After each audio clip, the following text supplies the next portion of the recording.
Pakistan cricket team की आन बान और शान एटलीस्ट उनके फैंस के नज़दीक बाबर आजम वो भी भाई आजकल लगे हुए हैं नेट्स में धड़ाधड़ प्रैक्टिस करने। ये अलग बात है कि वेस्ट इंडीज़ के अगेंस्ट वो कुछ नहीं कर सके, लेकिन वो लगे हुए हैं भाईजान बैट से टोक टाक देश इधर शॉट कवर ड्राइव फलाना टिमकाना। उनको वो थ्रोर होता है उससे अगला फेंके जा रहा है तेज़ तेज़ गेंदें। असल में मेरा ना ये जो प्रैक्टिस सेशंस होती है ना ऐसे, इनके ऊपर ना बड़ा एक सिंपल सा क्वेश्चन है यार, बॉलर्स क्यों नहीं होते यहाँ पर? थ्रोर क्या अब मेरे हिसाब में आप क्या एक अगर आप फास्ट बॉलर को खेल रहे हैं नेट्स के अंदर तो वो आपको इन कटर मारेगा, आउट कटर मारेगा, ठीक है, यॉर्कर मारेगा, कोई डिफरेंट किस्म की वेरिएशंस आपको फेंकेगा। वो ज़्यादा आपके लिए बेहतर होता है उनके अगेंस्ट बैटिंग प्रैक्टिस करना या एक थ्रोअर के जिसका पता है वो बस तेज़ ही आएगी और कुछ भी नहीं है। वो जो लेट सपोज मार्क वुड अगर आपको 150 प्लस की किलोमीटर की गेंद से बॉल करवा रहा है तो ऐसा तो नहीं है कि वो सीधे सीधे आपको तेज़ गेंद फेंकता रहेगा। वो 100 किस्म की वेरिएशंस करेगा। वो वेरिएशंस आप उसकी कैसे किल डाउन करेंगे? फिर स्पिनर्स के ऊपर आ जाएं, नेट्स में आपने स्पिनर्स को फेस किया हो तो आपके लिए ज़रा इजी रह जाता है। तो मेरे नज़दीक ये थ्रोइंग से ज़्यादा जो है ना यार ये इधर होनी चाहिए, बॉलर्स को लेकर प्रैक्टिस होनी चाहिए, बाकी इनकी अपनी मर्ज़ी है। अब बाबर आजम चैम्पियंस ट्रॉफ़ी की तैयारी तो कर रहे हैं, बाबर आजम की रीसेंट फॉर्म भी है। पहले बाबर आजम की ना चैम्पियंस ट्रॉफ़ी से रिलेटेड बात करते हैं। बाबर आजम 2017 की चैम्पियंस ट्रॉफ़ी में पाकिस्तान का पार्ट थे। 5 उन्होंने इनिंग्स खेली हैं, कोई 130 प्लस उनके रन्स हैं, 44 के अराउंड उनकी बैटिंग एवरेज है, 44 प्लस समथिंग। और बाबर आजम ने पहले मैच में इंडिया के अगेंस्ट 8 रन्स किए थे, फिर उसके बाद 31 रन्स किए, साउथ अफ्रीका के अगेंस्ट नॉट आउट रहे, 10 रन्स किए, श्रीलंका के अगेंस्ट 38 किए, इंग्लैंड के अगेंस्ट नॉट आउट रहे वो जो सेमीफाइनल था।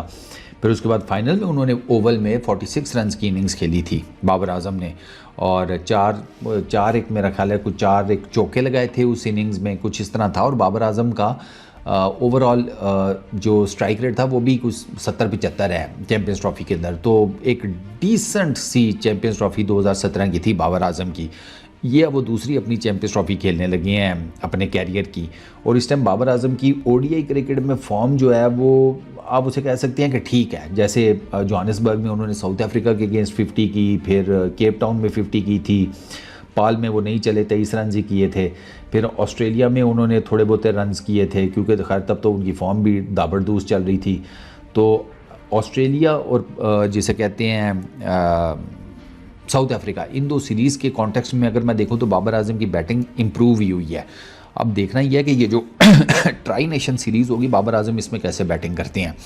ये सीरीज़ बाबर आजम के लिए इंपॉर्टेंट है क्योंकि इससे वो अपनी फॉर्म शॉर्म गेन कर सकती है। अभी प्रॉब्लम ये आ रहा है कि बाबर आजम जो है ना, पेसर्स तो चलो ठीक है, लेकिन बाबर आजम से स्पिन भी पिक नहीं हो रही।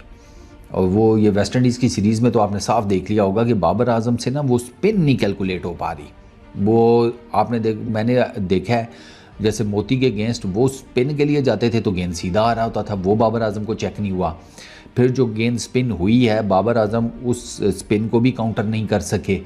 तो स्पिनर्स के अगेंस्ट इस टाइम बाबर आजम थोड़ी सी स्ट्रगल करते हुए नज़र आ रहे हैं। तो ये जो मैं ये सारा कॉन्टेक्स्ट देखता हूँ ना, तो इस वजह से मुझे ये लगता है कि चैम्पियंस ट्रॉफ़ी में पाकिस्तान ने ये जो एक फुल टाइम मिस्ट्री स्पिनर और 2 पार्ट टाइम स्पिनर्स खुशदिल शाह और अपना आगा सलमान रखे हैं, ये ठीक है, ये समझ में आते हैं, इनका हिसाब किताब ठीक है, ये कर लेंगे, इतनी स्पिन विकेटें बनाएंगे भी नहीं, एटलीस्ट अपने मैचेस में तो नहीं बनाने वाले, वरना फंसने का चांस है।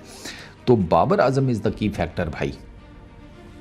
बाबर आजम आपका की फैक्टर है आपकी बैटिंग में, क्योंकि ज़्यादा चांसेस यही हैं कि बाबर आजम ही ओपन करेंगे फ़खर जमान के साथ। वसीम अकरम ने भी बाबर आजम के लिए ही वाउच किया है कि फ़खर जमान के साथ बाबर आजम को ओपनिंग कराई जाए। और Babar Azam in recent times almost as an opener ही खेलते रहे हैं। बेशक 1 डाउन आ रहे थे वो, लेकिन वो ओपनर ही आ रहे थे क्योंकि ओपनर्स में से एक आधा जल्दी निबट जाता था तो बाबर आजम क्रीज पे ही होते थे।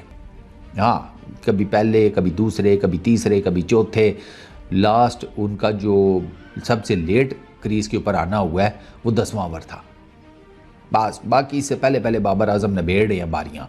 तो बाबर आजम को मेरे ख्याल में ओपन कर लेना चाहिए। अगर वसीम अकरम भी कह रहे हैं, काफ़ी और स्पोर्ट्स जर्नलिस्ट भी कह रहे हैं, जो मतलब एक राय रखते हैं, रीज़नेबल लोग हैं, वो भी यही बात कर रहे हैं कि बाबर आजम को ही ट्राई कर लें बजाय इसके कि आप एक्सपेरिमेंट करें, क्योंकि बीच में रिजवान का भी नाम आ रहा था, तैयब ताहिर का भी, कामरान गुलाम तक का नाम लिया जा रहा है कि हो सकता है उससे ओपन करा लें। मेरा ख्याल है ये एक्सपेरिमेंट रहने दें। एक बंदा ऑलरेडी आपका ओपनर मौजूद है फ़खर जमान, साथ में उसके एक जिसे कहते हैं सटल किस्म का प्लेयर, वो बाबर आजम ठीक है। फ़खर जमान मार धाड़ करके चांस लेकर देख ले वो कितना लेकर जाता है। बाबर आजम दूसरे एंड से ना विकेट रोक कर तो सिंगल डबल ऑड बाउंड्रीज इस तरह खेलता रहे, तो मेरे ख्याल में तो मोर देन इनफ है।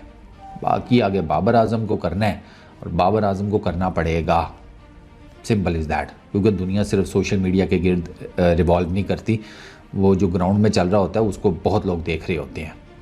सो best wishes for Babar Azam. इस वीडियो में इतना ही, अपना बहुत ख्याल रखना, नेक्स्ट वीडियो में मुलाकात होगी। Peace out.